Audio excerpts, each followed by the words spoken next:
महान सैन्य रणनीतिकार सुन त्सू ने कहा था कि अगर आप खुद को और अपने दुश्मन को जानते हैं तो आपको 100 युद्धों के नतीजे से भी डरने की जरूरत नहीं।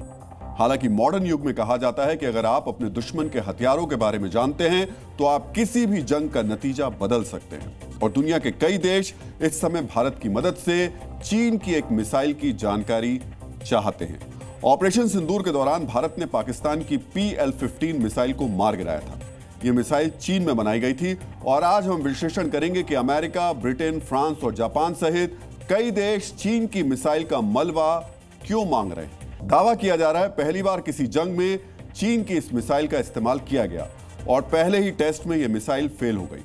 अब आपको आसान भाषा में समझाते हैं कि PL-15 मिसाइल क्या है, ये कैसे काम करती है और जंग के मैदान में ये कितनी कारगर है या नहीं है। इस मिसाइल को चाइनीज फाइटर जेट से लॉन्च किया जा सकता है। चीन का दावा है यह मिसाइल 200 से 300 किलोमीटर की दूरी तक किसी दूसरे फाइटर जेट, ड्रोन, हेलीकॉप्टर या किसी और टारगेट पर अटैक कर सकती है। इसमें खास तरीके की रॉकेट मोटर लगी होती है जो इसे 5000 किलोमीटर प्रति घंटा की टॉप स्पीड तक पहुंचा देती है। हालांकि चीन के इन दावों की पुष्टि नहीं हो पाई।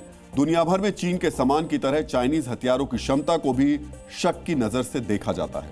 जंग के मैदान में किसी मिसाइल का सही सलामत मिलना उसकी क्वालिटी और तकनीक दोनों पर बहुत बड़े सवाल खड़े करता है। नए जमाने के युद्धों में मिसाइल की भूमिका बढ़ रही है। आपको याद होगा कि ऑपरेशन सिंदूर में आतंकी अड्डों पर पहला हमला भी मिसाइल और स्मार्ट वेपन से किया गया था।